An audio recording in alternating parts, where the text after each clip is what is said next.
Live today for a discussion with two of poker's greatest ambassadors. Or maybe I should say three. I'll throw myself in there too. Why the hell not? Today we are joined by Alan Keating. Thanks for coming on, man. Thank you for having me. And also Daniel Negreanu. How y'all doing? Let's get to it. Let's get to it. Let's get in there. I actually have to quickly warn you guys. A thunderstorm has hit Austin. I've had 2 power outages, and I frantically tried to get this thing live. So if I just disappear at any point, you're in these two guys' very capable hands for a good discussion about, what's happened over the course of the last, week, or really what happened at the WSOP main event final table. And I'll try and hop in here as much as I can. Maybe it'll be fine. I just want you to know that if I disappear, that's what happened. Okay. So let's kind of just like jump into it. First things first, before we even get into talking about what happened at the main event. It's funny. I can't think of two people who have a more different approach to the summer during the World Series of Poker. We've got one of you who plays every single event and vlogs every single day, and you can watch the whole journey start to finish, small tournaments, big tournaments. And then we've got someone that you just don't see for 2 months. So I guess let's just start off with you, Daniel. Talk about your summer, how things went. I know you won a bracelet, so congratulations on that. Yeah, we were talking a little bit before about, hey, yay, congrats, a successful summer. You won 1.78. Yeah. Well, I did win a bracelet. I won 1.78. But how much did you lose? The question that people who don't know poker always ask. And overall, I goose egged all the high rollers. I didn't cash in anything 50 and above. Add those up, 250 twice, 100 twice, couple 50Ks, boom, poof, there goes all the money. But listen, I'm happy to win the PPC. That's the one that I wanted to win. That's my favorite event. Yeah, that's kind of like the classic. It's like the poker players poker event, kind of, or like the industry. How would you put it? How would you word that? Well, listen, if you're a mixed game guy at all, like it's a different community, right? It's a little bit of a smaller community, but that's the pinnacle, because it's not just like if you look at all the high rollers during the World Series, they're kind of crapshoots, 40-minute levels, boom, boom, boom, average stack like 14 bigs. The PPC is like 90 people, but it takes 5 full days. Some of the levels are 3 hours and 20 minutes because they do like double levels. So it's like a heavy grind, and you have to play 9 different disciplines. So like for all the mixed game community, that is their main event. Yeah, there's a lot of games in there that, the stud games I feel like are the most, I don't know, I would say scary for people that are used to like No Limit or PLO, because it's just so different to be playing in those games.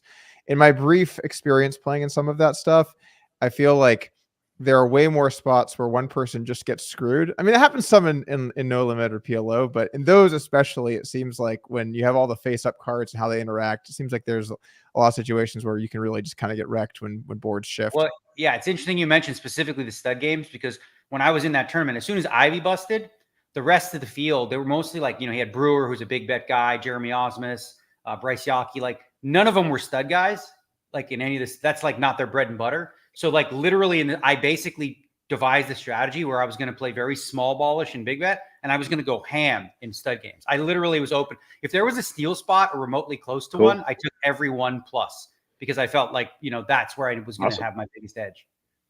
The return of the Daniel Negreanu small ball strategy executed for a bracelet. Well, maybe not a profitable summer, but definitely congrats on that. And then, Alan, where you been, man? I mean, obviously you played during the $1 million game and had some pretty crazy hands during that. Some wild sessions, some of the battling with Peter, some of the battling with Texas Mike, some really incredible stuff during those sessions in May. But I've not heard one thing from you kind of since then. So what have you been up to this summer? Well, we had that game following up, the Legends on the Felt, I think it was titled, with Neymar and Jimmy Butler and that whole group. But Dan Bilzerian joined, Chris Eubank. That was super fun. Kind of felt like what I would say like a normal game I would play. Pretty friendly, not crazy stakes, but like fun. That was interesting. I mean, it was a first time meeting Jimmy Butler, for example, and he sat out for the first hour, just kind of getting the feel for the table. It was kind of interesting, but we all kind of had a good time there. So After that show, it was some cash games over at Aria in Vegas, and ultimately I played the main event. Didn't last long, but I did play it. Yeah. Oh wow, nice. So your money was actually dispersed out there at the end. You were a little bit in there. To be fair, if it weren't for flips, I would have had a really bad summer. But I turned into like this machine in flips, like PLO flips, and you made it. Maybe you saw the Neymar hand where I kept betting for a diamond on the last card. That was a little bit of hubris off of just being untouchable in flips for a while. So, but yeah, it'll surprise you, but I've played the main event 10 times, so I'm no stranger to these tournaments, but I definitely have more friends that play cash. But yeah, a lot of people that I'm friends with had an opinion about this tournament too. So I think it's important to talk about it. Yeah, let's start transitioning into that then. So why don't you just kick it off with that? You said that you had a lot of friends that have had an opinion about this tournament. What were some of the things they were telling you? I think even before this tournament, a lot of players that don't play for a living were thinking, oh, these tournaments, people are playing tighter, headphones everywhere, that kind of stuff, and maybe there's some mystique lost from it and a little frustration. And then when we saw the laptop on the side of the table, people were looking at each other like, isn't that cheating? Like, is someone gonna jump in? Like, what's going on here? Is this the direction? Like if I made the final table, would I be going against that stuff? Or what dream is alive for tournament players now? Yeah, I think very fair. Daniel, what do you think about that? Yeah, no, I completely agree. Like, I think one thing's important. It's just like, it's less about just specifically the laptop, because laptops have been around like at the final table for a decade. Generally what the team would be doing is they're watching the stream, right? So like, hey, Alan had 9-4 off that hand, obviously, because it's Alan. So, they would was like my knockout hand, by the way. Yeah, well, obviously. So easy prediction. But yeah, so like, I think that laptop itself isn't the issue, right? It's a question of like what you're using the laptop for. And one of the things that's difficult in terms of like creating rules to enforce this thing is you have a crowd of, I don't know, let's say there's 200-300 people, right? Very difficult to know, like, what is everybody looking at on their laptops, on their phones, and all this sort of thing. So a friend going to the rail and saying, hey man, I don't know, like, that's always been fine. Totally kosher. Talk to your boy. Say like, man up, this guy's never bluffing you. He's got to tell, all that stuff. What's new now that didn't exist for the last decade is the tools available today coming from AI, solvers, and this sort of thing. So I think I think in part, it's probably a good thing this happened on the biggest stage, because now it's a conversation we all have to have and go, okay, bro, like you said, Alan, is this the direction we're going in, or are we going to do something to fix it? Yeah, this leads into the question that, myself and others had, is like, what exactly is on? Uh-oh. I might not be the only person with some technical issues today. We got just really. Oh, you're back, actually. Thank you. Your internet's shaky a little bit here, Alan. I was just going to ask you guys, what is on those solvers, and what kind of an advantage can someone get from it? We didn't have a good understanding in the moment. Oh God, Daniel, are you going to tell him or me? Who you want to take this one? I'll go with what I know, and then you can share. Like, for me, what I saw from the picture, right, and what I assume is happening in terms of value. And first of all, when you talk about the value, like in a heads-up spot against a non-pro, the value is going to be minimal in terms of what he gains. This isn't like, oh my God, he gets to just win, right? Most of the stuff that you're going to be looking at is pre-flop.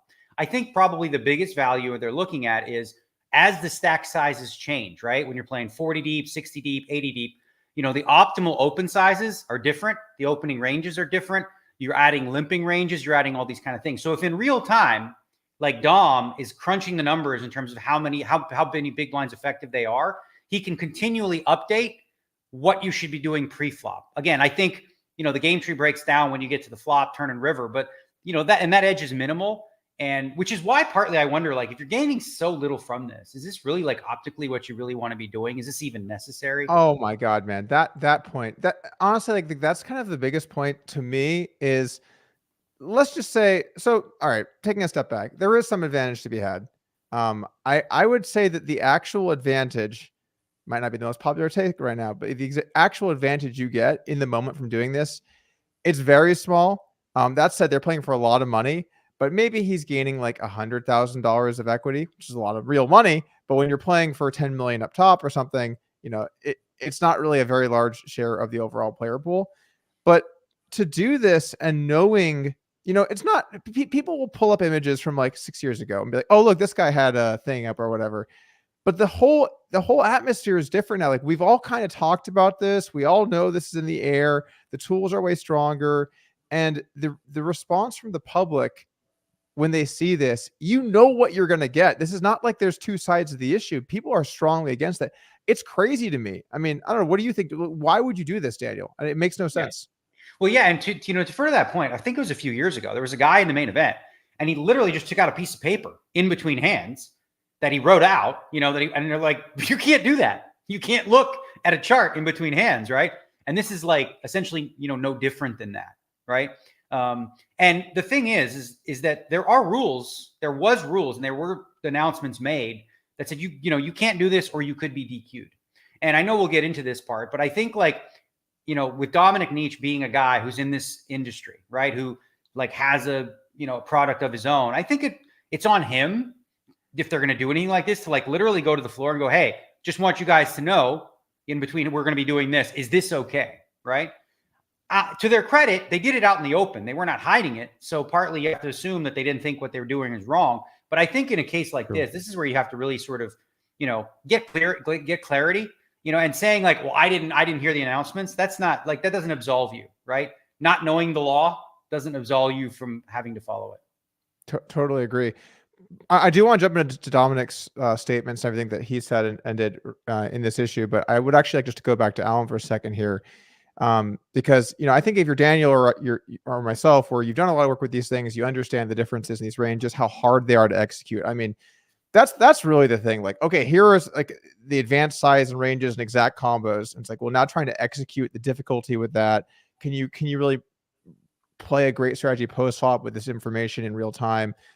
There's so much difficulty, so much complexity. The actual edge you gain, as a percentage of the money is so small. That's what we know as people that are in the industry, people that play a lot, people that have used these tools. What's kind of like the sentiment like on the other side, Alan? Because so many people that are like the casual people that just dip their toes in and see this kind of thing. What do they think when they see this? Yes, even it felt like, okay, if you don't have a big stack, these situations aren't very complex. And if it's just all in or fold or something like that, then it looked like the computer's playing poker for them. And by the way, I'm seeing that a bunch. When you post a YouTube video and it becomes really popular, you get these new wave of people in the comments, and they're always incredibly mean and aggressive, but that's actually a good sign. It means you're hitting, like, people like, who's this guy talking? I hate his face. I'm like, oh, nice. We got new people here. But I'm seeing so many of these comments on stuff that I've been posting, like, oh, he lost to the computer beat him. This is rigged. The computer got him. And so that's a real imaging problem, right? Would you say, Alan? Because it's like if people just think the computer is beating you, how like, what do we tell those people? I don't think we tell them they're wrong. I think the course of action is to push to these tournaments and say, we need a rule change here. These things need to be banned, and no ifs, ands, or buts. Everyone needs to get on board with this. Yeah, I would say though that, like, so here's the thing: rather than quote unquote rule change, more aggressive enforcement of rules that already exist. Even Nevada Gaming have rules against this sort of thing. They're specifically more geared towards like casino games. Like, you can't use any sort of aid in blackjack or craps, but it does extend to poker too. And there is wording and there is language in there that says you cannot use anything like this. The floor staff, before the tournaments flat out said, you can't be using this stuff. There's some, again, I think the thing to focus on now that we have to do going forward, to your point, Alan, is like, make these rules as clear as possible. I think something to the effect of no use of solvers at any point in the tournament area, which is defined by the entire room. And any use of this could lead to a disqualification. And then when you put in like use of solver, that includes, getting text messages or information from somebody using one and relaying that to you, right? Because you're going to have guys that are saying loopholes. Well, Jonathan didn't do any solve. Jonathan wasn't doing anything. He was just looking at what was prepared for him, right? And on that point too, I think it's important for people to differentiate, like if he's looking at hands that were already played and who cares? Like that's not a big deal. Mm-hmm.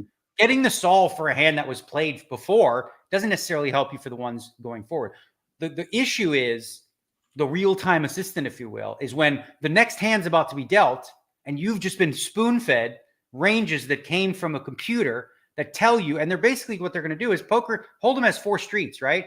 So you're essentially eliminating one in terms of potentially making any mistakes at all. You're literally basically saying, if I know what I'm doing here, I will never make a mistake pre-flop. You'll have to get me flop, turn, and river. Wow. And right.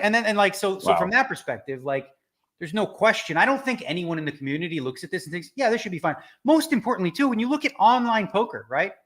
This is why I'm like, how did you not? It's prohibited. You cannot use these tools legally online. You're not supposed to, you're not allowed. So why would they think or assume that you could do this in a live arena? I guess probably, frankly, because the rules were not written out as clearly as they should be. And no one said anything. Like, the reason that guy got caught before the World Series or anyone does is people say, hey, James Chen says, look, this guy's using it, right? If anyone at that final table would have said, floor, these guys are doing stuff on their computer, right? The floor would come over. It's impossible to expect the floor to like look at everybody's laptop and, or phone and see what they're doing. So like part of the enforcement has to come from players sort of ratting out other players. And then having rules that are so severe and so significant that minimal edge Doug talked about, maybe 100K, it's not worth it. It's not worth it to take that risk and potentially get DQ'd. There was a couple. So I'd like to just take a moment here to kind of differentiate between all the different kinds of things there are, because it gets all lumped in, right? Like people are talking about like, if I have and we can agree that these are all unacceptable. I'm just saying they are different. Like there's a difference between having like a generic, this is my button open range this summer, versus like on 17.5 bigs with these prize pool and these stacks, I should be jamming this from the cutoff. Or, oh, I raised on the button and they called and it's this flop, so I should be betting this size with this hand, this off. Like those are different, right? Like the strength of those two things is different. And so I think it's at least worth mentioning and noting that it was not like this was being used in hands. Okay. Because we've seen those clips where people are, getting dealt cards, or they're trying to like pull up their phone and check something out or whatever. That stuff's happening too. So there is like slight differences in, how bad and how strong these things are, but it still matters, what is the line and how clear we should be. I don't know. What do you think the line should be, Daniel? If we're going to set a line here. Yeah, what you described, as far as the way I understand it too, is essentially there are varying degrees of RTA, right? There's the massive extreme version where you're literally playing and you have a solve in real time telling you what to do. Like that's the most egregious version. The softer version is before the cards are dealt, you're looking at a chart, so you're prepared to do that, right? You know what you're going to do. Now they're both RTA. They're going to help you in real time. One is very egregious, one is minimal. As far as I'm concerned, the line should be drawn at, like, first of all, any use of solvers or AI in the tournament area should not be allowed by the player or, getting relayed by anybody else. Obviously, you can't reference. The one that's interesting to me is like, what if a guy just has a piece of paper with notes on it? Like, can he or can he not before the hand look at that? Because listen, when I play poker, I have a notebook in my phone of different players' tendencies and tells and things like that. And like, I'll say, oh, okay, I'm playing with this guy today, and I'm gonna look at that.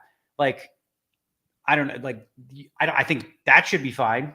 But wait, isn't RTA in hand? Like the real time means in the hand, right? Yeah, so again, real time is like this hand's about to be dealt. Are you going to get information that's going to help you with this hand? Right? That's like the mildest version of RTA. I mean, Dominik called me a moron for this take, and that's fine. It's like, you don't understand the difference. Like I do. Like, the way that it's defined by most operators is, obviously the egregious level is while the hand has been playing, you're getting, information of what to do on the turn. But it's also RTA to, like, imagine, let's say you have 9 bigs, right? And you're playing 8-handed and you're under the gun. Look it up. See what you're supposed to do. What am I supposed to be shoving with? then I know. And now I have the answer. That's going to help you in real time. Study is great, but study should be far away from the poker table during play. I do feel like that is something, but I'm not sure I would call that. We don't have to get bogged down on this because it to some degree it's semantics, right? Like, okay, it's helping you, but it's helping you upcoming sooner. It's helping you this second. It doesn't really matter all that much. And I've said this before, by the way, but when I won my first bracelet in 2016, level 3 of day one, I was really short. I was in a 4 big blinds, and I'm a deep stack player. Like I don't know what the hell. I have no clue. And someone gave me some charts, like, oh, if you get short, just jam these. And so I got into 4 bigs. I lost almost my whole stack. Doug Polk admits to cheating on his bracelet. Time to give up that bracelet, buddy. But here's what I did. So I was like, I lost 97% of my chips or whatever. I'm like, all right, guys, I got 4 bigs. Here we go. We got 8s plus, ace queen, jack 10 suited coming right at you, you know. And you get to the table. Yeah, and I was like, nope. All right, next hand, we got 6s, you know, and I just and everyone was laughing. We were having a good time. Obviously, if I thought that was cheating, I wasn't going to be doing that. You know, it's not like I was like, oh, I'm going to get one over on these guys with my expert. I just like, you know.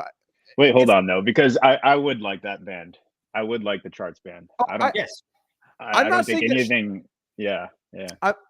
Just to clarify my point, I'm not saying that should be allowed, and certainly I wouldn't do that today. Great story.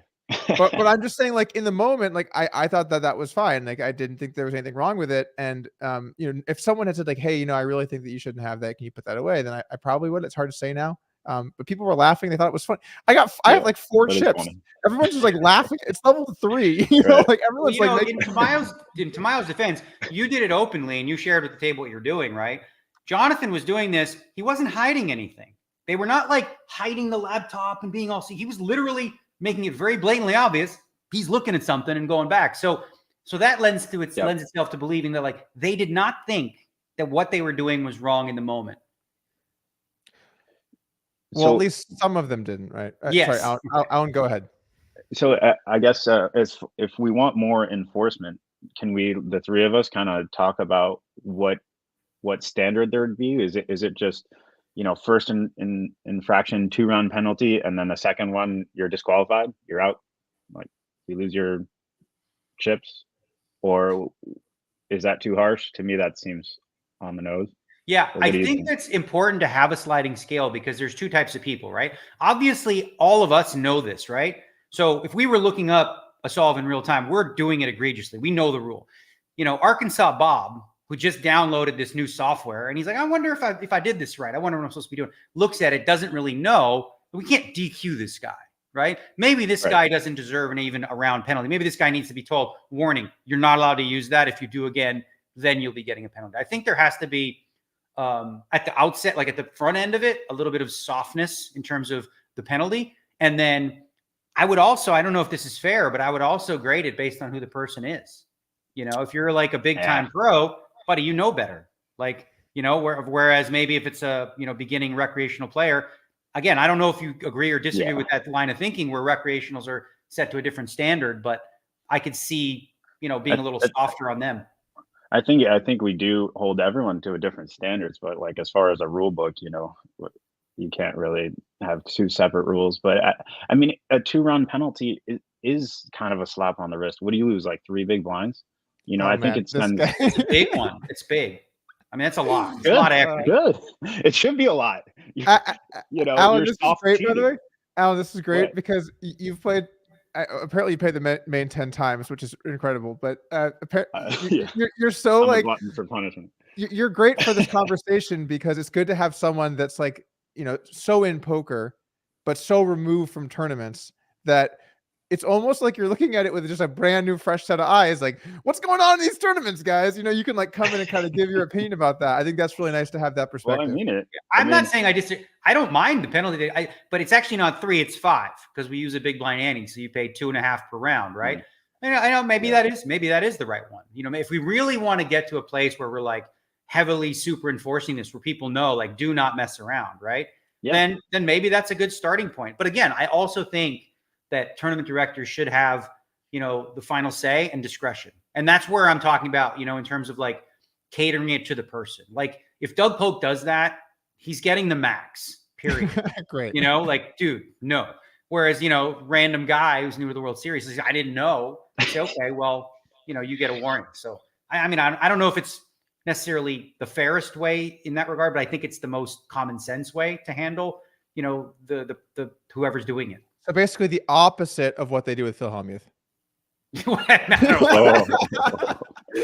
Listen, he hasn't threatened to burn down Paris once. Okay, that was a long time ago. Let the man live. No, we don't have to go down that. I just had to. Sorry, guys. I wanted to mention something because the conversation shifted a little bit here, which is great. We have a lot of good topics today. But so Griff came on the pod yesterday and he talked about his experience. And something that he said that kind of resonated with me that I think is important is I asked him about the laptop and what was going on. And he said, well, he wasn't sure. Obviously, he can't see it from that angle. And he didn't want to take away from his moment by complaining about it. And he just assumed if there's something going on the laptop that the WSOP has got this. I don't need to be worried about this as a player. Was he wrong to assume that? Like, I don't know. What would you guys say about that? Yes and no, right? I mean, I do think, you want to be protected, but in a case like this, like you have to ask yourself, like, I don't put blame on, the tournament directors here because like they can't actively go into the stands and like Gestapo say, show me your laptop, unlock your phone. Let me see what's on there. You know what I mean? Like we can't get to that point. So, if we want to avoid it completely, some people are talking about remove electronics completely from the area. I think that's too extreme, but that's sort of why I said, I think it's a little bit on the players. And some people would push back and say, well, why you can't put it on the players to police this stuff. It's kind of what we do with shot clocks today already. And it's an uncomfortable situation when you call the clock on somebody. But I guess again, this is all so new, right? It's all so new that the organizers and operators have to be careful, what sort of privacy they break in terms of what if you say, let me see your phone. And the guy says, no, I don't know, kick him out. Like what? It's kind of awkward. Well, I think your point is definitely fair that we can't police 1,000 different tables at once, right? But a main event final table, I think there's enough staff there where you can pay attention to these things, even if it's 3-4 tables, because the gravity of the situation is certainly worth them putting people out there. And if they're using a laptop, you can walk behind them. I don't think it's reasonable to expect Griff to have looked for this stuff. And if we don't have those people looking, at these final tables, each team, each rail is going to have, 1 or 2 people where, instead of their job telling them, hey, go get it, you got this. Your job is, hey, watch that rail, make sure that they're not using solvers, I don't think that's a good idea either. Yeah. Well, the one that surprised me the most is Nicholas not saying anything, or Nicholas not calling the floor, bringing attention to it, But then what you talk about too brings up the question of all right, are we going to value each tournament the same, right? Because we're talking about the main event, right? So the main event, you want to have floor walking around 3 tables, but what about the 10K 6 max? What are we gonna do this for all of them, or is the main event just so special because all eyeballs? This is the one event that pierces the mainstream. Are we thinking in terms of just this event? Should we have specific special rules and oversight, and then not for the other ones? Kind of adjusting the value of each tournament in terms of the surveillance available. So that's where I'm not sure. I have an answer to it. I'm curious. Yeah. But shouldn't Oh, sorry, just to jump in here. So shouldn't we be as strict as possible on this? And then, we at least have the leeway to do what we need to do. I mean, there's always this argument, right? Which is if you can't fully enforce something, why have the law? And I just strongly disagree with that. Okay, murder is illegal, but guess what? Sometimes you just can't figure shit out. Okay, can't make that. Obviously, or even better analogy is jaywalking. Jaywalking is illegal because we don't want people walking across the street and getting hit by cars. Nobody gets in trouble for it, but it's still a law because we shouldn't be doing it. Yeah. Although, I mean, I see your point. So basically, we need to have rules that are strong so that we can enforce them. And I think I agree with Griff on this. Where given the announcements WSB was making over the intercom, and given where we're at on this whole solver thing, if I saw a laptop on the rail, what I would assume is he's got the stream up. Yeah. He's got the stream up.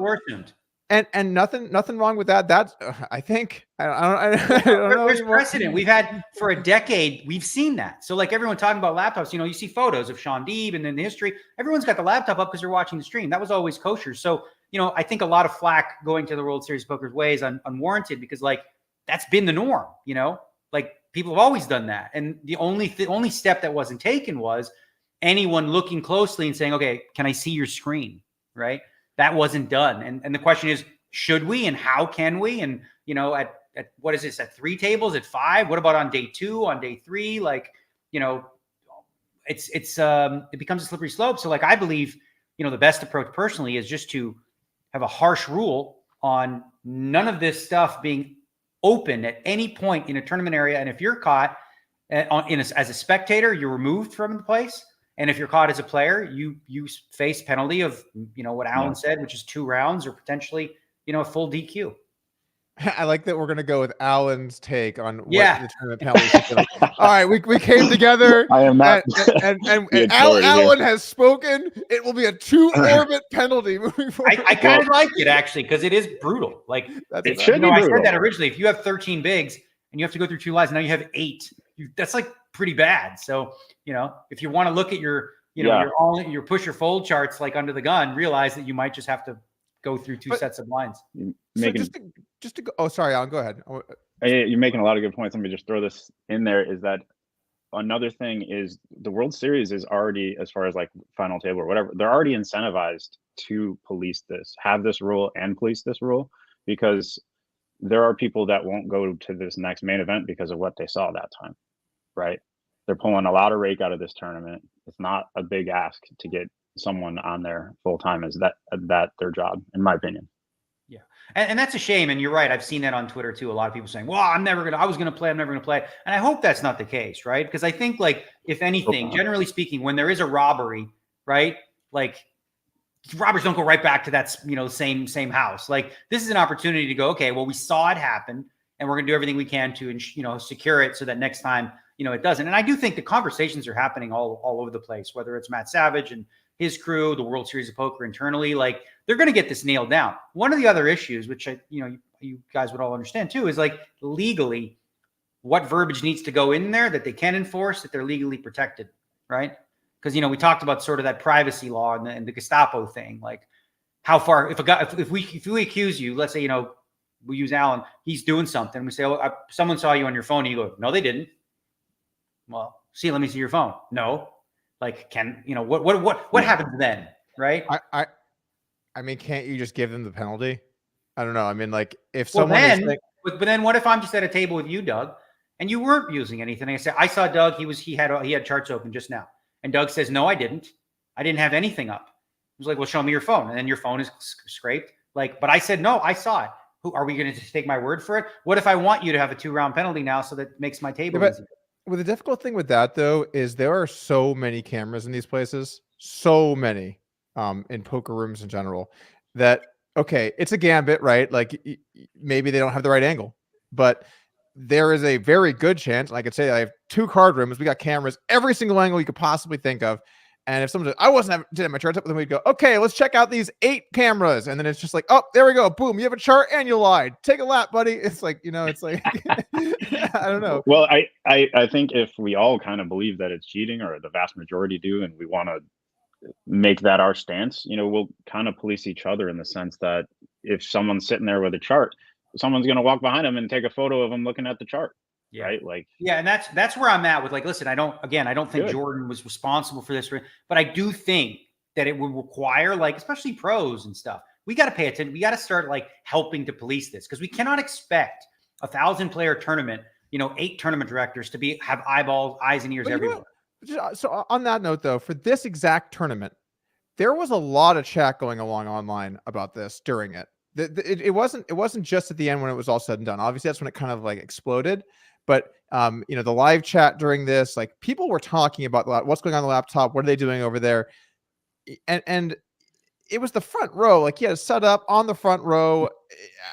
It's kind of hard for me to imagine that. I'm shocked no one said anything. We had no idea. If I was there and I heard any rumor of this, I would have stopped it immediately. Right. And we need more people to do that. Be like, let's, instead of just like accept that, like, I don't know what's going on here. I'm shocked, frankly, that there were so many like pros railing and all this kind of stuff, and no one seemed to take issue with. And again, maybe that's a case of like them not really knowing, right? Well, if you're at sitting, our get together, everyone was losing their minds, though. Yeah, like we're like all if you're sitting screaming at over the here, TV to though, do something. if you're sitting on this side sweating, and laptops over here, they have a laptop. We don't necessarily know what they're doing, right? So like maybe they didn't even know. But if I was there, I would have been very, very curious. What he's eyeballing so quickly, and making sure that it's not any sort of solves. And again, this is also new, right? Like the actual application of solvers and stuff. It's like 2-3 years. Historically, it was always just looking at the stream, right? And I think that's what most people would rightly assume and not know better. But if anytime we do, we just have to stop it in its tracks. Alan, I think you had something you wanted to say on that, right? No, I think it's great points being made there. Yeah. I guess I would say though that Alan kind of kicked it off with like the people he was with, they were watching it. It was during it, I assume that they were saying things during the event. So I guess like just kind of just to talk about like from the perspective of the tournament director or the WSOP, if this is a conversation that's starting to happen, obviously you don't want to step in and do something drastic, but maybe you go over and be like, hey, you know what? Like this is just not a great look for us. Can you just put this away? I mean, they had to know something was going on to some extent. I don't know. I don't know. Impossible for them not to have known. It's just impossible. I don't know. It was so visually. It was right there in your face. Like, well, I mean, what was there in their face was a laptop. Look at the computer. Yeah. Right. So anything on that laptop is fundamentally being used to help them in some way. Get it away. But again, like I said, we have precedent over a decade of people using a laptop to just be watching the stream. So to know that they were doing more than watching the stream, you'd have to actually actively go over there and look at the laptop. And maybe, maybe you're right. Maybe in spots like this, you do need to go look over. You need to have some people do that, because there was a picture taken, and this is how we know. Somebody in the crowd took a picture, and this is how we know exactly what they were looking at. And but again, I don't disagree that maybe a quote unquote ball was dropped, but this is the early stages of dealing with this new problem, right? So like now that it's happened this way and it's sort of been a stain on everyone, I think in the future there's going to be a lot more eyeballs in this, and stuff will get handled more quickly. Well, I think the people that both of you know better than I, or Mr. Savage or the World Series of Poker or WPT, like they have an opportunity here, I think, either to coordinate with each other and come together with some like firm rules, or if they take 2 months, 3 months, or we go up into the series without that being done, I think us poker players, people who love poker, will feel let down. So I would encourage them to do something. Yeah, I will. Every year, by the way, there's something called the TDA Summit. I don't know. Daniel may have heard of this before. I'm not sure. I doubt Alan has. But every year they have the TDA Summit, which is basically like most of the big tournament directors throughout the world. I mean, it's international. They all gather in Vegas. They talk about changing like kind of standards for rules. What needs to get updated. And sometimes they disagree, but these guys battle it out on like the tiny. It's actually kind of incredible that there are people that care. We send our guys out and they're like, oh man, you're not going to believe, now the ante goes first in the big blind. It was always the big blind, and now it's and I'm like, I do not care that much, but I'm glad everyone's passionate about this issue. And like sometimes like they vote, and it's like, it's incredible. But I guarantee you at the next TDA Summit for this will be line 1A subject. We need to have like rules. I'll tell you what, it's going to happen way before that. The summit isn't until next year, right? I believe very, very strongly that this is going to be solved in terms of like. Oh, I see what you did there.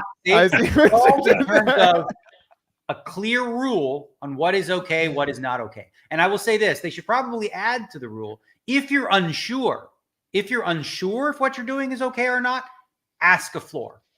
Okay. If you're unclear, you're like, I don't know, was this okay? Was this not okay? If it's gray in any way, just ask the floor. And I think from all parts, I think that right now, I think what's being done is, people internally are trying to figure out, okay, how exactly do we word this to protect ourselves in all ways, and really have significant penalties that also don't open you up to any potential, legal issues. You have to have, for something like this, you have to have lawyers involved, I think.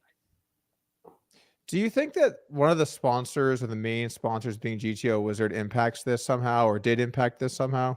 I don't think so at all. No, I don't think it at all. I don't think that's a problem. I mean, like you said, during the tournaments, the announcement was made, you can't use it. You can't use it during the tournament. or you may face a disqualification. Like they made those announcements, right? And I actually would be shocked if the company itself would be at odds with this ruling of like, listen, study all you want, go to your room, in between tournaments, whatever, but like, don't use it in here. Like, I think from their perspective, because, a lot of people look at these types of things and think like, man, should these even be allowed? Should we ban them or whatever? Like for their perspective, for their, what's the word I'm looking for? I guess acceptance, they have to be on board with saying, all right, yeah, use these tools, not while you're playing. Well, it's so funny. Go to your room. Go to your room. That line, that should, instead of a 2-round penalty, you got to go to your room. Yeah, that seems like a fair penalty as well.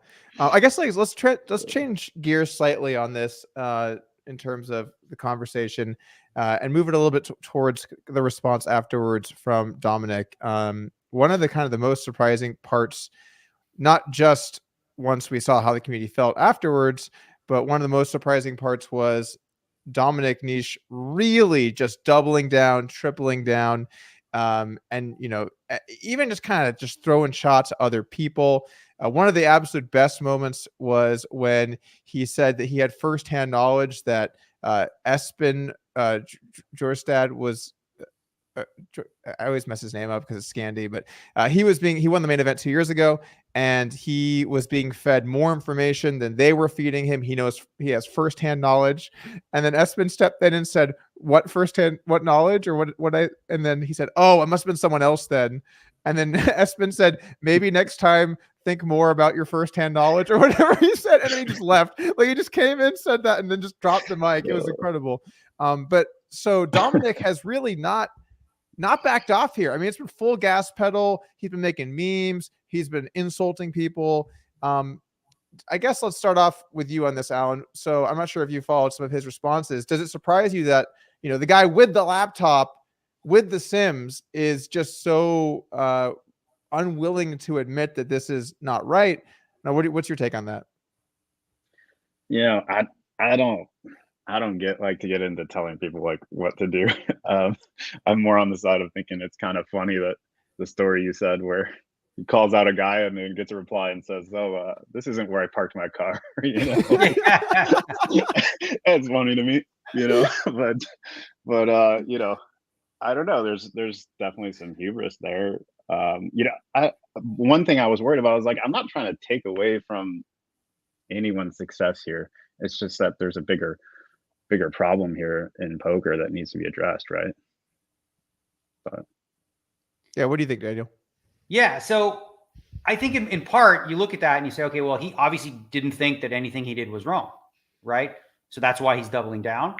But it was wrong. And part of how it's wrong is look at the response from the community. It's been almost unanimous. We all agree this was not kosher. This was not cool. This shouldn't be done. He's like, blah, blah, blah, blah, blah. I wasn't in the rules. Then he goes with the, I wasn't here for the announcements. I was out of the country. He had a whole bunch and then it was like, man, I promised his family and his kids that I would help him out. Like he went down that road. I was like, for empathy, like I had to do what was right for my kids. My kid got it's like it started to, and I went in with him a few times and he said like, optically, obviously you have to know this is bad. Secondarily, like knowing what you know now about what the rule was, and what state and what announcements were made, you're at the very least in a gray area. You know full well that you can't use these online. You knew this. You knew there's no possible way you can claim that you didn't know that these tools you were using were illegal to use online, but you use them live anyway, right? Without considering this might be gray, without being very, very clear and going to the floor and all this stuff. And I said, listen, at the very least, that's what he should have done, was gone to the floor and said, listen, this is what we're doing. If you want to be above, kind of like what Doug did in a sense, where he was just like jokingly saying, eights plus, ace queen. It's like, being out in the open. And if anyone had a problem with it, they would say so in the moment. His response is disappointing to say the least, because I would hope at the very least that he would see bigger picture of like how problematic it was for such a very small edge. Like Doug says, maybe 100K. I don't even think it's worth that much against the player, that he was up. But again, that's a side conversation. But as far as the response, it's like, I mean, literally I don't know anyone that's saying, this is good. So take a step back. So, at the very least, an apology of saying, listen, I didn't hear the announcements. I wasn't aware of that's where I would expect the tone to be. Somewhat apologetic for the black mark and the black stain you've put on the community, not just the tournament poker community, but extending to, Alan's crew and those people who look at poker now and they think, well, wow, why would I play this game when these quote unquote nerds are using computers to win and they're getting away with it, right? Like at the very least, some, realization of how optically bad this looks and how, even though, listen, maybe you didn't think you were doing was wrong, but it is, okay? You might not, I believe that you believe that what you were doing wasn't wrong, but it is. It's not cheating, it's unethical, and it's wrong.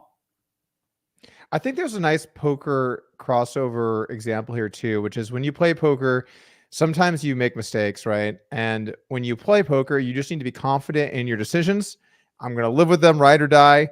And then when the chips are all done, I'm going to sit down and I'm going to look at like, hey, was this right? Because you can't learn in the middle of the hand unless you're at the WSOP.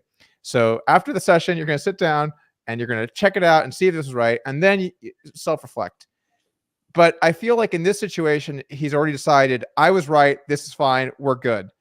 I guess my question would be, for Alan on this one. So obviously it seems like most of the public is against him here, but maybe there are more people that support this than we think that are just being quiet. How do we know that there aren't contingents of people that think this kind of behavior is actually okay? So I guess the data point we have is that Poker News poll, right? They wrote an article about it, and I think it was 3,500 people voted. Whether they thought it was they liked or disliked it, and I think 86% people said they disliked the help. 3% had no opinion, and 11% had no issue because, and this is the important part, because it broke no rules, right? So if you had a rule there that says it's not allowed, like what that 11%, I wonder how small that would get. I don't think that there's a good argument on the other side. Maybe you want like hyper competitiveness, and like any tool helps it, but I don't really see that argument being made other than it's not illegal yet, Yeah, I think one example that gets thrown around a lot, we're like, oh, this is like football, and they're coaching him up on the side. It's fundamentally different than football or sports, because in sports, the really difficult part is executing the play you drew up, right? Like, okay, here's the play. All right, yeah, now just go out against all these world-class athletes and execute your play to score. You guys got this. Like, that's the hard part, Whereas in poker, the hard part is figuring out what that play is, because the actual execution is you take the chips, you put them in there, and then you sit there for a while. Yeah, I think the closer comparable is chess, right? So discussing a chess move with friends is like, okay, already not okay, but like actually just going to the rail and getting an engine to say what the next move is, right? That's essentially what it is, right? Like, so there's an example. Yeah. So for example, what happened with Doug, right? If you're under the gun with 7 big blinds, okay, you can literally look up the correct GTO answer. Now you have the answer before the question's been asked. Now that's why when I sort of argue about real time, it's going to help you in real time. You're going to get the 100% correct answer in real time by doing this. And you couldn't do that in chess. You shouldn't be able to do that in poker. Everyone knows that. This did break a rule too. Again, the problem with the rule is it was kind of flimsy.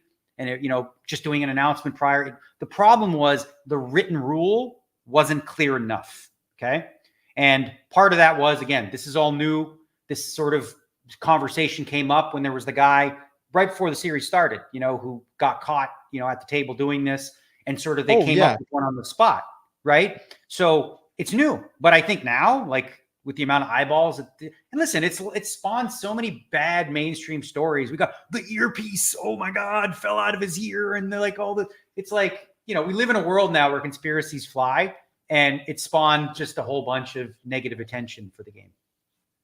Yeah. And that's unfortunate. I mean, the reality of the situation, though, just to be honest with almost any industry, is that drama sells. And this is not just a poker specific thing. This is in the NBA, it's like some of the biggest stories are like trade rumors and trades that happen, and like who's going to what team and the I think drama. the WNBA is an even better example because nobody cared at all until Caitlin Clark and Angel Reese started playing the NBA in WNBA. Now we hear all about it.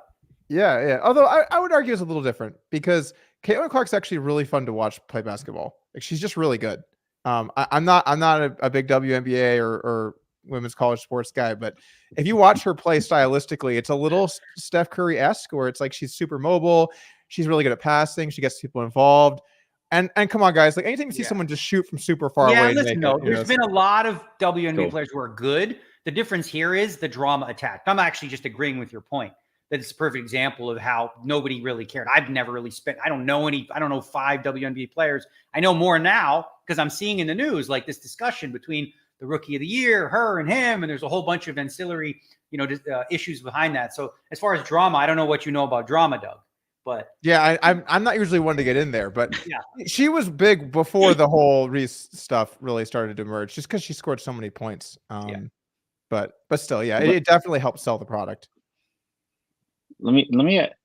Can I pose a question to you guys? The rule change we're looking here is to like reinforce the integrity of the game, right? Like that's the core line of it.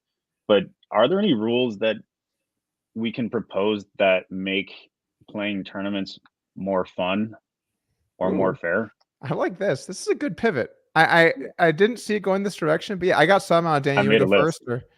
You have a list?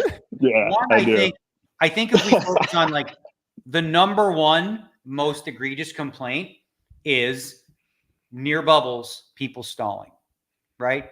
It's a shit show. It's obnoxious. It's annoying. You sit there for 15 minutes waiting on a guy. And they're all doing what's in their own financial best interest. So you can't don't blame the player. Don't hate the player, hate the game, right? So I think like one thing would be sort of being innovative with maybe even like, I'm a big believer we need shot clocks across the board, right? Like in every tournament, but you sort of trickle down from the high stakes and we're starting to see, 10Ks and stuff having that. At the very least, I think, maybe 3 hours before a bubble, enforcing some kind of a shot clock to just say, okay, listen, time is a commodity. You get to burn it, but you all get an equal amount. We're not going to destroy the tournament. Because I think if you're a rec or an amateur, like even Blesnik, I remember when he couldn't take it. He's like, the stalling drove him nuts. He's like, I don't want to play these things anymore, And I wonder, Alan, if you had the same experience with that too. Well, I think I had like 75 big blinds in the main event day 2. And I'm looking across the table. This guy's got headphones. This guy's got headphones. I'm talking to the one guy that's like present, but it's taken so long and I got frustrated. A guy raised under the gun and I just shoved, 70 big blinds with 9-4. Instead, I have a terrible hand. Call me. I swear. Speaking of breaking rules. Delusion. Give me a penalty. Well, for sure. As far as making poker more fun, I think like for me, the stalling issue is number one, right? Outside of that, listen, you can't force people to be like in conversation. Everybody's different. Some people just want to shut up and play poker, put their headphones in and, and play the game. So like, I think the number one priority in terms of fun or just a more enjoyable experience was speed the damn game up, make it faster. I have 4 suggestions. Can we go through them and hear you guys' response? All right. This really bothers me. You see a guy at the table and he's completely concealed, right? Whether it be a mask, the glasses, the hat, the hood, the scarf around the outside. Can we make rules against covering yourself up? You kind of can, but it's going to get tough on enforcement on some of those. Like the mask thing, you're not getting rid of people's masks. It's going to be too, it's going to be too hard. I think one of the proposals I've seen is, okay, so let's say there's the neck area, there's the face, there's the eyeglasses, there's the hat, there's the hoodie, right? Maybe a rule could be you can do 1 or 2 of, right? So if you want to wear a mask, you can't wear sunglasses, right? If you want to wear a mask and sunglasses, you can't wear a scarf or like a hoodie. So allow people maybe one piece of concealment in one of the areas, but not all. Because like you're right, you see like Christoph Vogel saying, he has this hoodie, covers this, glasses, everything. You can't see anything, right? And it's a bad look for TV, of course. So I think maybe, like you said, because the mask thing, which is the one that's most problematic because you can't force people to necessarily say, listen, you can't force. Oh, let's not. Right, we're not going down there. Let's I wasn't going down there. I'm just saying. But I'm saying if you do want to wear a mask, maybe the rule is, okay, you can't cover your neck, you can't cover your eyes, and you can't cover you can't wear a hoodie. What if I'll tell you. You get one covering, and if it's a mask, it's a mask. Yeah, but you can't be a covering that covers everything. Yeah, I mean, I'll tell you, in like my friend group or something like that, if someone came and sat down and put sunglasses on, we'd all make fun of him.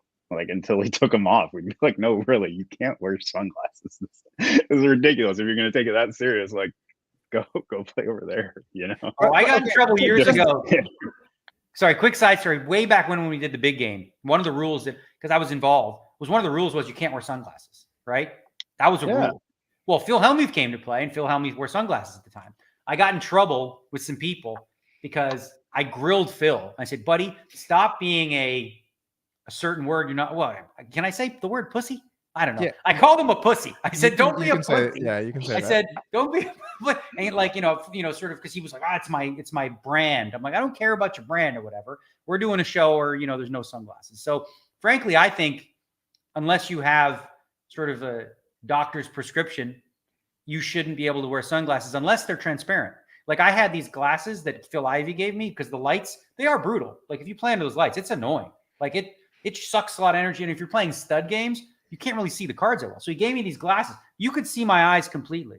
They were not covered, right? They were transparent, but they help with that. But like, yeah, I would ban sunglasses completely. Do you think sunglasses help pros or Rex more? Yeah. The one thing it does for sure is it disconnects people from the game. Now it's a ghost sitting next to me. I can't see your eyes. Too, like, we talk about cheating and we talk about all these types of things. And like, obviously it's not the only way, but there are potential ways that people who are marking cards could have sunglasses that just aid in a bed and you don't really get to see where they're looking. Oh, this kind of happened actually, right? Like at the 10K heads up. Yeah. There was the guy that was marking cards and he ran through a bunch of people and he was wearing those shades. And when he played really slowly. And the theory is he got DQ'd from the event, I think. And banned. He came in the semifinals. But what he was doing was like the first 10 minutes of the match or 15 minutes, he was just slowly playing with the cards, just slowly because he was marking the deck, right? Then he wasn't using it yet. But then basically by the second half of the match, now he's got, let's say, half the cards marked or whatever. And, that gave him a big advantage. And part of the reason that you don't catch him is because he's wearing sunglasses. You don't see where he's looking, if he's looking at your cards or whatever the case would be. And also, there's, it can be, sunglasses can have sort of a, they can be used as a cheating device in that way to see things that you wouldn't see with the naked eye. Now, you could use contacts. That's true, right? So that sort of, kills that argument to a certain degree. But I disagree because if you're wearing contacts, I still see where you're looking, right? And if like the flop's out and you keep staring at my hands, like my cards, I'm like, whoa, what's this? It raises suspicion. So for a lot of reasons, I think sunglasses should be banned. Well, so just to put the other side of that for a moment, usually when I see someone wearing sunglasses in a tournament, it's usually someone that this feels like this is their big shot and they're kind of nervous and they're worried they're going to have tells, and they're usually more recreational based and they're usually people that are uncomfortable. And I think for any one of us three here, if we play a big pot in the main event, we're going to be fine. But for someone where like this is their big shot, they never play a tournament this big and they really want to just like not give stuff away and they're scared and like their sunglasses, like, do you really want to be like, sorry, bud? I don't know. Yes. As long as it's fair for everyone, right? You do. Like, okay. I would never say you as a rec can't wear them, but other people are wearing them. It's just part of the game. Like, listen, online poker, you don't have to deal with any of this physical live stuff. Live poker, you do, right? Just the way, that's just the game. Yeah. I can get on board with that. I just think it is important to explore the other side. And I do think if we look, generally speaking, it's more Rex than pros that wear sunglasses, right? I don't know. I don't know if that's true necessarily. I mean, mid-range Rex, like, I don't know. Mid-range pros and stuff like that. I see mid-range. Huh? Mids. Like, bunch of mids. The mid-regs. What do you call them? I don't know. What's the like the middle of the IQ curve regs is basically. I don't know. What do you call them? Shit regs? What do you call them? Bad regs? Yeah, bad regs. Yeah, I remember one bad reg you called a bad reg many. Oh, the greatest hits. We're playing the greatest hits. All right, what's number 2 on your list, Alan? Okay.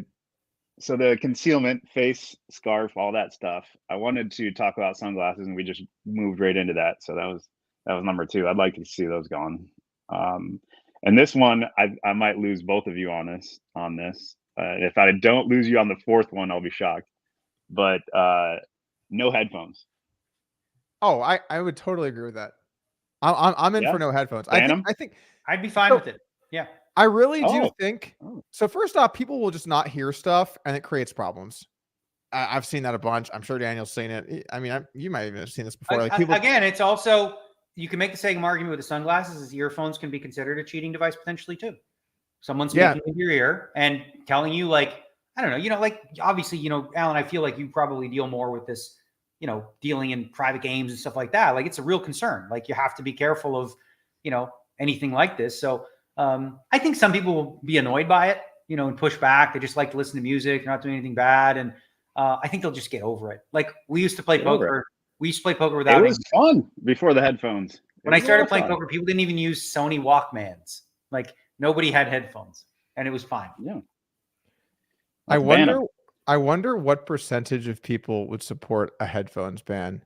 I bet you it would actually be a lot, but I do think you would have about like 30 or 40%. I'll tell you, it would be distributed towards the people that you want to have in the tournament, right? Like the people who are engaging or, having a social element as part of why they're there. I'm not playing the main event to win. Like, it's like, I would be cool. Pros, I don't expect to. In that argument you were asking about, Doug, earlier, I'd say like the majority of people who wear headphones are going to be professionals or semi-pro. Yeah, that's true. Yeah, I would agree with that too. Man, and this is where I'm going to lose you guys. Phones. As I was like getting that day too, I was getting a little restless. I started doing blind bets under the gun, just a little bit of a straddle. And so I suppose my question to you is, can we allow straddles in the tournament, especially the main event? Yeah. I'd have to think about that because I've never really considered it, but I'll let Daniel take this one. I don't see why not. I mean, listen, I don't know necessarily like the main event specifically, but I think the idea of having, you could actually just create a tournament where I think if you were going to do straddles, I think it'd be better to just have like a mandatory. So basically playing a tournament with 3 blinds, right? And just that's the tournament so that everybody signs up for it. The one concern you have with a tournament is, because of ICM and stuff like that, like if you're on my left, that's really annoying to me as the big blind. Like you're really screwing me more than anybody in the big blind, right? Because you're putting me essentially in the small blind, but I'm paying the full price and I have a player behind me who hasn't yet to act. So in that regard, I would have maybe a little bit of pushback about doing it in a tournament setting. Like, I don't even know. I'm trying to think like of the ways in which you could screw me, but it's probably a lot. Like even simply like let's say I have like an 8 big blind stack and you do that, that's probably bad for me. I would imagine. I don't know. Maybe I haven't done the math on it, but like, I think if you were going to do straddles, you would say either A, everyone straddles all the time, or B, you get 3 straddle buttons. Okay. You can use your 3 straddle buttons whenever you want. Oh, I love that. I love that. Okay. Give me all the straddle buttons. I bet you you're going to have a lot of unclaimed straddle buttons at the end of the tournament. Yeah, I don't think many people are going to be using these other than you. Like, because like I get that it's fun, but like you're rare, especially like deep in a tournament, it's rarely going to be a plus EV play. Like it's just you're going to be losing. Well, I don't know if this is good or bad. I put this up to you guys. Let's say dinner break is coming and I've got 12 big blinds. Okay, that's a good time to straddle. You know what I mean? We got value like coming back versus leaving. We have a Here's poll the thing, though, Alan. Here. If you had a 100-player tournament, right, and if only like 2 to 3 people actually use this thing, is it really worth even having? Because I don't think you're going to get more than 3 people that are just like, YOLO, I'm in a tournament. I'm just going to straddle and burn equity. I've seen some tables. Unless it's a bounty tournament. Tournaments, we actually have done it in PLO. Like in tournaments, I've seen that in PLO where guys like literally the whole table agrees to straddle for a round because it's I've seen that a bunch of times. I've seen tables do that in several places. By the way, we did poll the chat here. 1,300 of you guys voted. Appreciate that. Would you support a ban on headphones in poker? 66% yes, 25% no, 9% I have Yes. no opinion. So if you were the tournament director czar, Amazing. Alan, we got to get you into the summit, man. You can lead the next one. You know, Amazing. Let's do it. call it, the state of I've poker. got ideas. I got ideas, man. You definitely do. Anyway, I think that last one is funny, but not That's really. cool. The other ones, I think though, I could see those all being good. And one thing struck me, because one of the differences that I've seen from poker, like out here, obviously it's a lot smaller stakes in Texas relative to stuff like in Vegas, but because it's so recreational heavy, we really do not have almost any of these problems with like the tanking and the hoodies and the like, because it's just like a lot of people just heading down to the card room to just like hang out after work or whatever. So like, we don't really have a lot of rules on this kind of stuff. And when I first got here, I was like, okay, we need to have shot clocks in our tournaments. And the tournament director's like, what are we doing? Why are we doing this? And then like, I go down and I actually play them and I'm like, oh yeah, we let's just ignore everything I said. I was totally wrong. Yeah. We can just live in ignorance is bliss. Can you run a poll on sunglasses real quick? Sorry, Alan, go ahead. Can you run a poll on sunglasses real quick just to get it on record? Because people could refer this conversation, to the tournament director organization. I got it. We'll get some stats in. What were you saying, Daniel? Yeah, I think to your point, I think like sometimes you can create tournament rules that cater to the environment and the types of players that are in them, right? Like I personally believe, and I'll give you an example of what happened. I'm curious your take on this, Alan, or both of you. I'm in a 100K tournament, okay, against Artur Martirosyan, a Russian. No, I was gonna say he's like won tens of millions of dollars online. This guy does not need to be coddled or protected by the rules, right? So we're playing. The big blind is 5K. I limp for 5K. Okay, he makes it 13K on the button. Both blinds fold. I haven't acted yet. He wings his hand into the muck because he didn't see that I was in the pot, right? The ruling they made was he gets his raise back. So he gets 8,000 back of the chips that he put in the pot already, which to me, I understand why you do that if Aunt Betty was in there and like she didn't know better and you want to protect her. But in a case like this, in a 100K buy-in, I think like sometimes you can have rules that are, I don't think this is 100% his mistake, right? Literally his mistake. It's never happened to me, never will, because when I do not give the dealer my cards until they push me the pot, right? So it's 100% his error, nobody else's. Why is he getting back 8,000 in this case? Would you agree with that ruling or no? Alan, go first. So that's a good question. Yeah, I do think you got to protect the people who are new more than the superstars. They don't need any help. But I'll relate to you. I've played at Aria a ton over the years, and I've never been at a table that even called the floor for a ruling. We say hold on. We say hold on. Hold on to the deck. Let's talk about what just happened, and I'll say, what was your intent with that situation, and what did you interpret that as? And you get to a reasonable spot. If someone has something to say about it, on the other side of the table they say it, and you say, hey, like, there's been situations where we've said, hey, yeah, take half your bet back. That's fair. And you go, is that fair with you? Is that fair with you? Cool. Yeah, that's like kind of the environment I'm used to. Right, because you're dealing in a cash game with people that you know, Yeah. but in a tournament totally. with a bunch of people you don't know who's going to try to push an edge or shoot an angle on you. So you have to have rules that are just crystal clear. Like, this is what it is. Well, you made a mistake. You have to take responsibility. I would also say it's like that. It's important for it to be crystal clear at smaller stakes, because I know what you're talking about, Alan. When you play in higher stakes games, it's like that. And there are so many dynamics. Everyone knows each other. And so like, it matters the relationships, and you want to make sure people are like, I played a hand last year where some guy called me on the river with 8 high, not realizing he didn't have a flush. He just called me with legitimately 8 high. But it was a spot where like I could have some bluffs that he like, it's not impossible I could lose. So I was like, all right, well, I'll give you like half your bet back, but I can't give you all your bet back, because sometimes you're just legitimately going to beat me. So, we can meet in the middle here a little bit, and I'll help you out. Good decision. Yeah, I think that's good. But like, let's just say you were talking about like a 1-2 table live at just some random card room or casino or whatever. Yeah, It's right. like You need rules there. you just need to have rules because, and the other thing too is in that game, I think people are going to be more comfortable speaking their mind. But in other places, people aren't comfortable. They don't want to say anything. They're not sure. They're unclear. And they don't have other people at the table looking out for them, right? Like in your game, you're going to look out for all your players to make sure that it's fair. Whereas at like a normal random table with strangers, kind of like what Daniel's saying, there's no one there that's ensuring fairness. They're just there for themselves.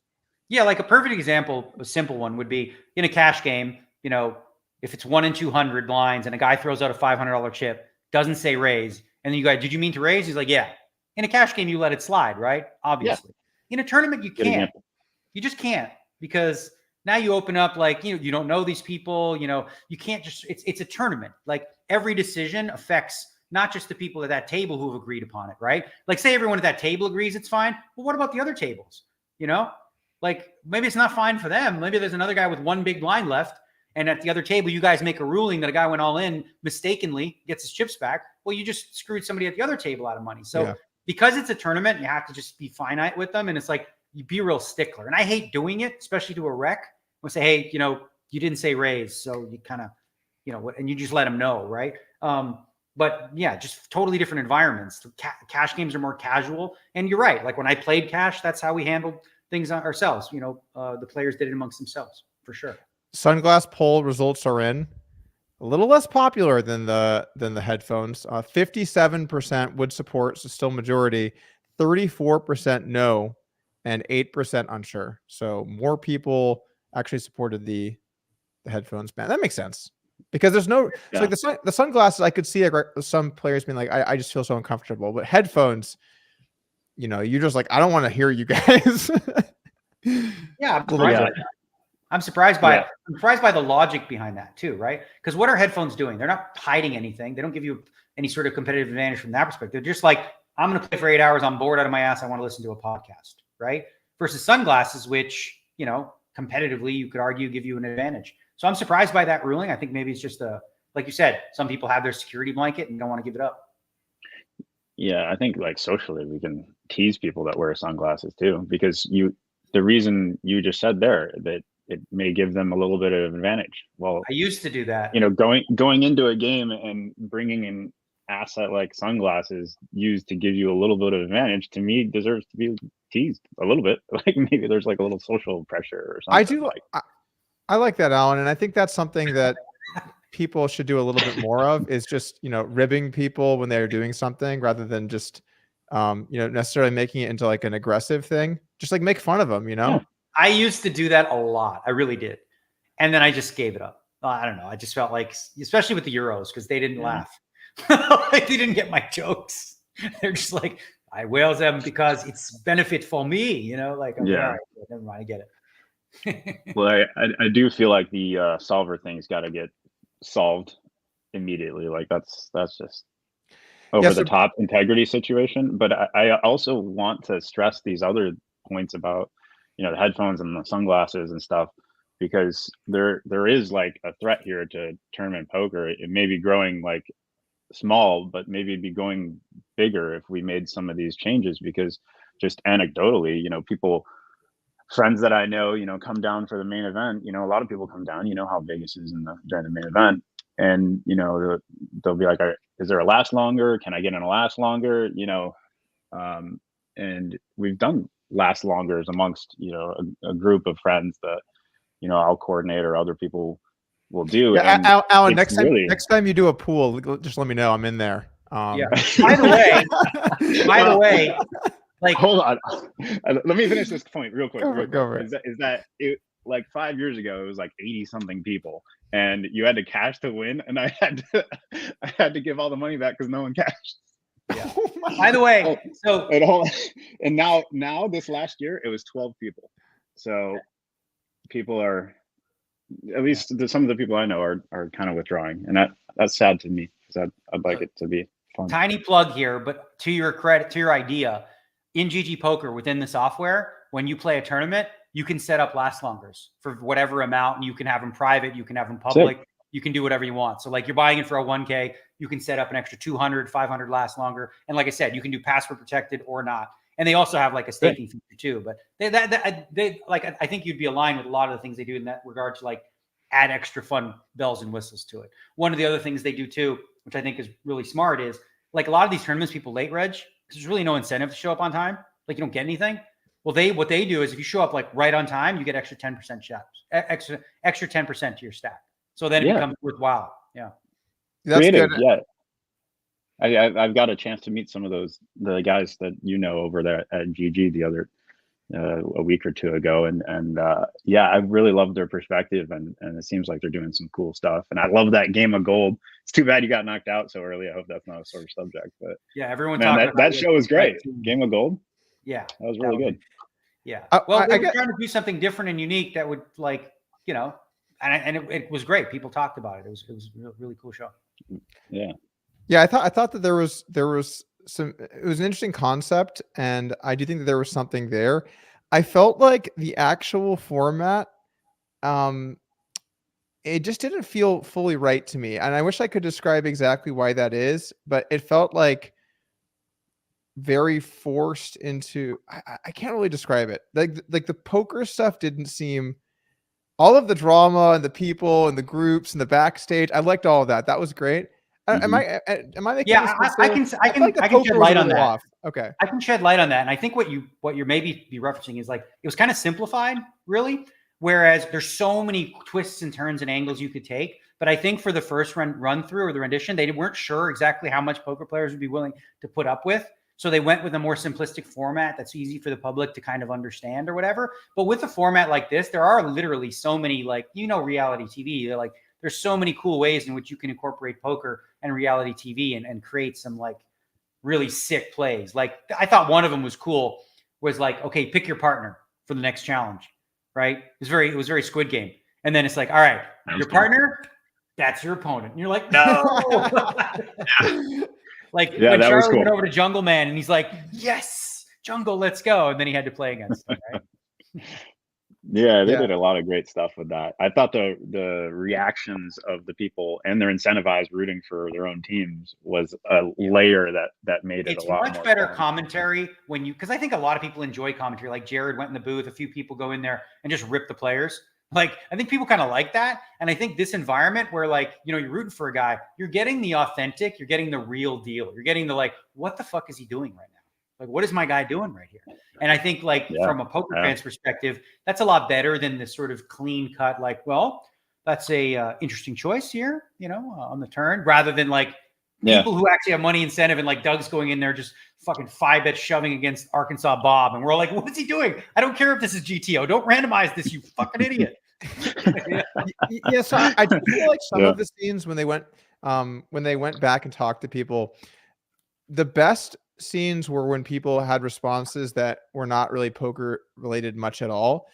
Some of the comments, like I love Jason Kuhn. I feel like some of his responses where he's like talking about the poker, because the guy's obviously awesome at poker, but he's saying like what someone should have done or like in this spot, and it's just like those just didn't really feel kind of right for this. It feels like this is about drama. This is about playing up like the ridiculousness. I think like less point systems and more just like this person's going to be eliminated like if they lose now, and like I don't know. It needed to be more just like twists and turns and like I don't know. I there was something. It can grow into something big, but like you said, you take something, you give the basic outline. This is what we're doing, right? And then once that's sort of been accepted, now you can sort of open up the floodgates and do all kinds of crazy shit. I do like the criticisms too. It's almost like you ever watch a football game and the ref gets the wrong call, right? And the announcer's like, "Oh, that's a really challenging decision to make," and you're like, "No, it's not. Look, he dropped the ball," right? Like, that human element I think is a more fun to follow along with than playing Switzerland all the time, right?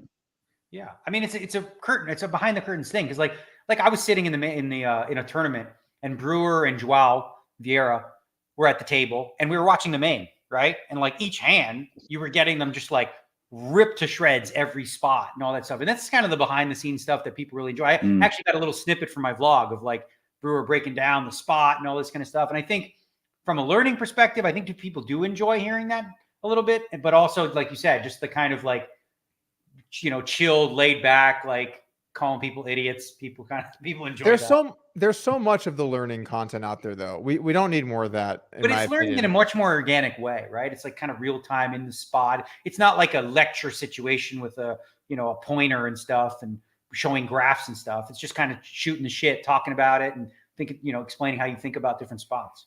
Yeah, but what made that show good is like the David Williams like kind of going off moments. Was that like for the camera or not? I mean, he really went off there. So David Williams, I interviewed him after the thing because I did like interviews with the players. David he's a reality TV sort of veteran, right? He did MasterChef and all that stuff. So I think he did go in with a little bit with the idea of like creating drama and creating a little bit of extra stuff like that. That's kind of part of who he is too. So it's a natural thing for him. I thought, frankly, like Jungle Man was fucking hilarious. Dude, he was so good. Like him and Kaina, like when he was sleeping. Yeah. Just sitting and then you had like other drama. Like you had Olga, she was like, Nikita was trying to rile the team. He's like, you can do this. You can do. He's like, I believe in myself. I don't believe in this team. She said, that was like such gold, right? She's like, you have to believe in yourself. She goes, I do believe in myself. I don't believe in the team. Let's be realistic, she said. Brutal. Yeah. So taking us back to the main event now. So just like let's what happened. Do you think that there should be repercussions for the squad that won, or is this one of those things where we're gonna let it go? What do you think, Alan? You want to kick it first here? Go ahead, Alan. Death. No. Death. Okay. Nice. I just want to say, like, I want to be careful that we don't like rail this kid over the coals, Jonathan, because like from all intents and purposes, he seems like a nice guy. I genuinely don't think I think he's caught up in the moment. He's just doing what he's doing. His coaches are giving him stuff. Like, I don't think he was consciously thinking about the optics or anything like that. Right. And again, most importantly, the fact that they did it out in the open like that lends me to believe that like he didn't think anything he was doing was wrong. He just was, was trying his best to win $10 million. So I don't fault him really in that regard. I wish, like, if he looks back, I would hope that he would see like how bad it looks, and take a different approach than Dominik. And and just say, listen, I was caught up in the moment.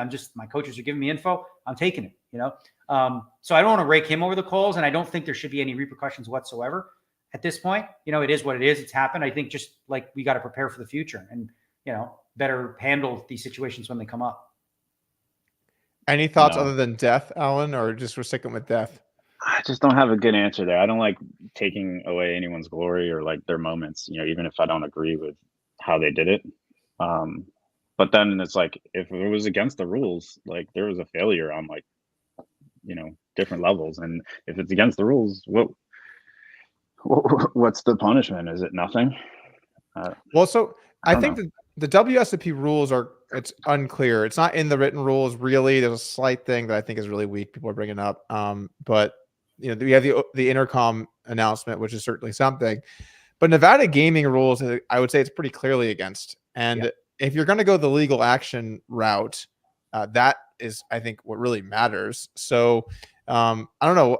Would you guys pursue legal action here? I guess like in your shoes, neither one of you are going to do that with your brands or if you're well known. But should the people at the table, should someone like Griff, where they feel like they did their best and they didn't realize this guy's running Sims on the rail, should they pursue legal action if they feel like their opponent was using something unfair to have an advantage against them? I think from a financial perspective, it's minus EV overall.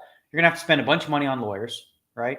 And like you said, Doug, you came up with about 100K in equity that they gained from this, right? It's gonna be very difficult to prove how much was gained from this process. And most juries and most courtrooms are not gonna have any understanding of this. So the odds of you actually getting anything of substance past your legal fees is, unlikely. So I wouldn't, I would look back at it and go, okay, well, the entire final table, like everybody at it, if they knew that it was going on and didn't say anything, let's learn from that.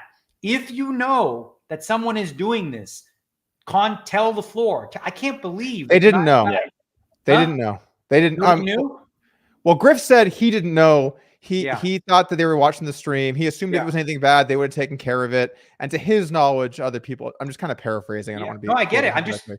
I guess nobody knew. Like, then nobody knew at the table. Then the floor didn't know. Nobody knew. It just sort of like there's not much you can do there.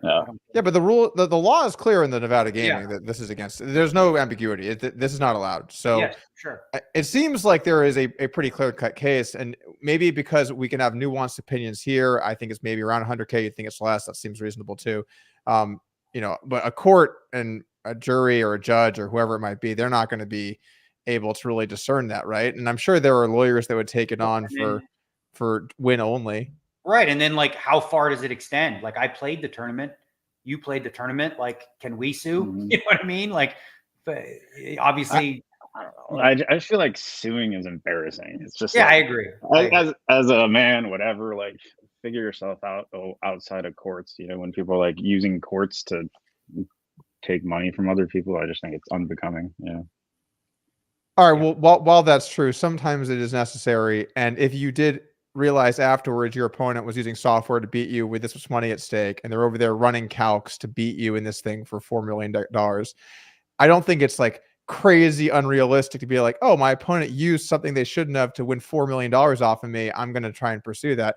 I'm not trying to be the nit here, guys, but at some point, right, there's some damage threshold where it's not like it's unreasonable to pursue.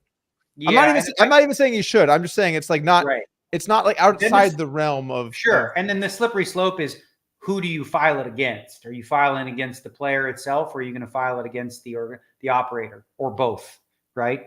For the operator, supposedly, quote unquote, allowed it to happen, or it happened under their watch, and nothing was done from that perspective, or the players themselves. Like, I hope it doesn't. I really hope it doesn't go that way. Like, in any way, I don't think it will, because what's done is done, I think, and we just have to use it as an opportunity to like be really clear on this. I think I do. In some ways, I think this is a really good thing, because we haven't had like a deep discussion about this stuff, and it's very new and it's necessary in terms of protecting the integrity of the game when we play live and online as well.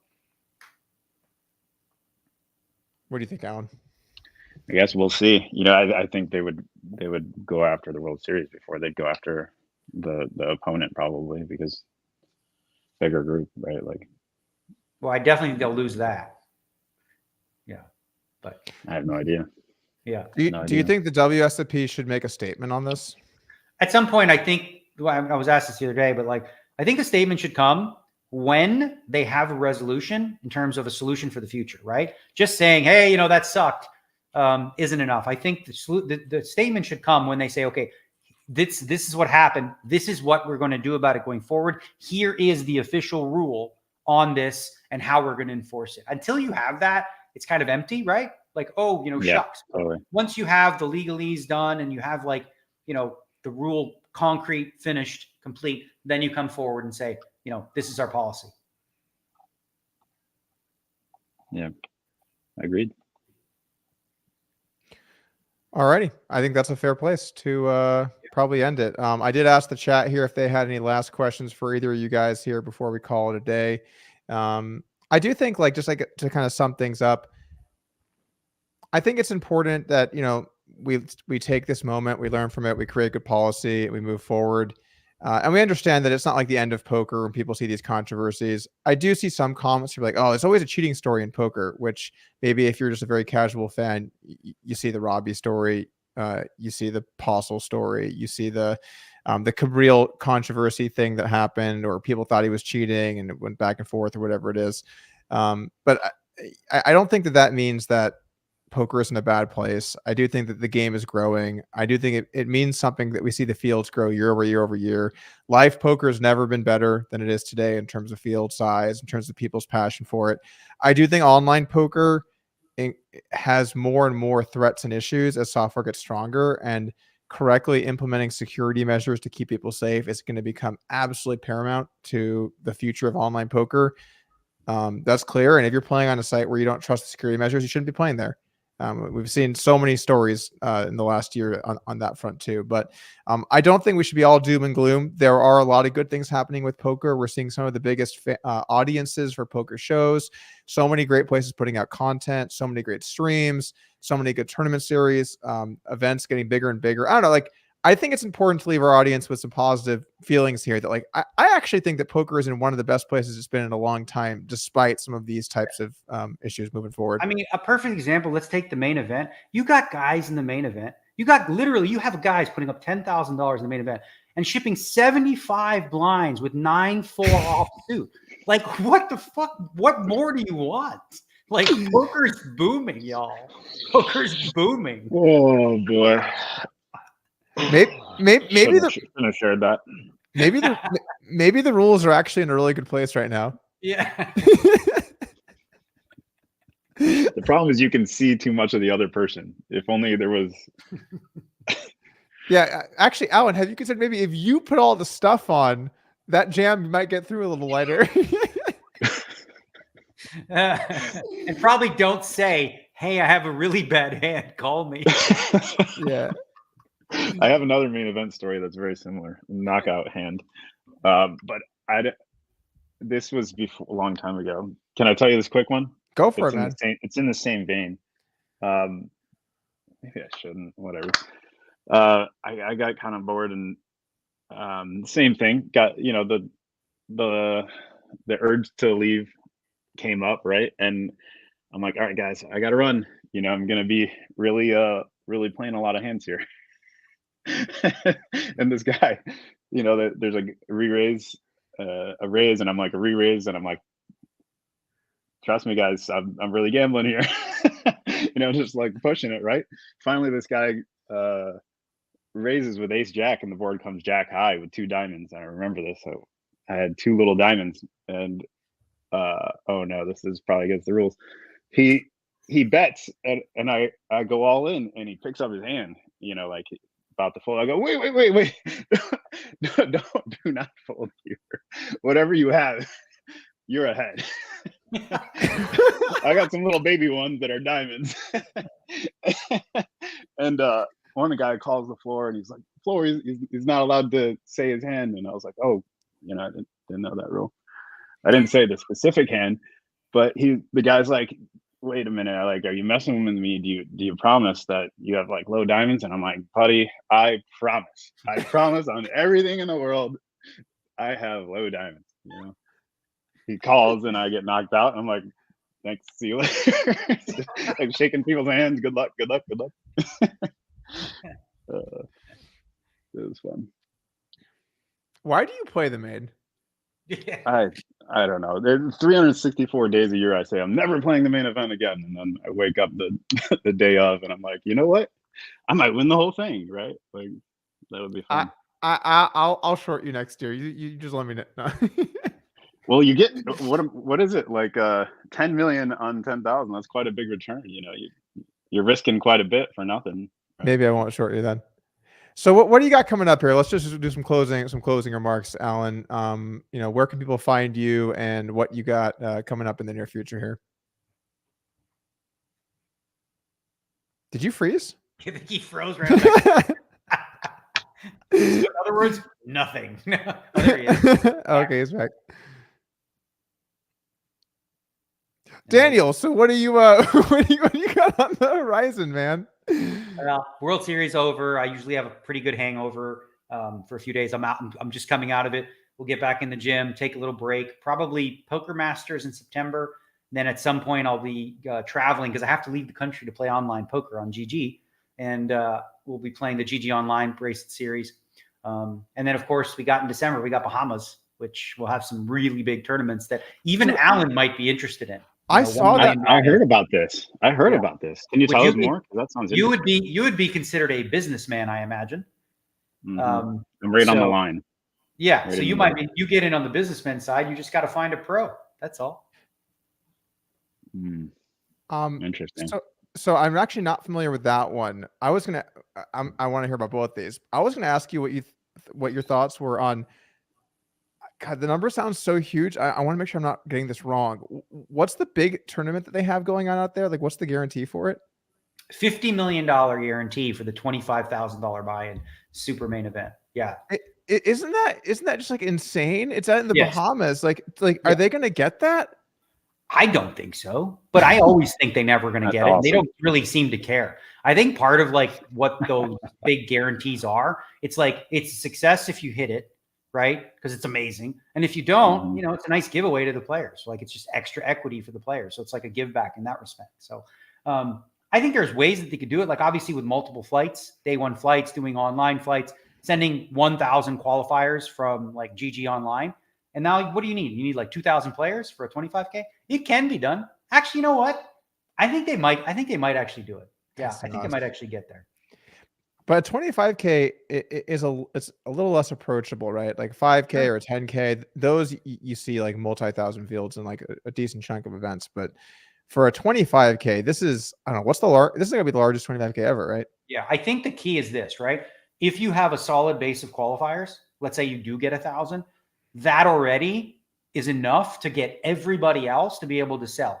They can go to Poker Stake, sell pieces, they can sell between their friends, and it'll be like a high value tournament, when you factor in like the number of qualifiers. So the real push will be to make sure that they do a good job on a grassroots level of getting a big group of qualifiers. And then, like once you have that 1,000, every pro is going to go, because there's also, and especially if you're a high stakes guy, there's going to be so many high stakes events there that it's worthwhile.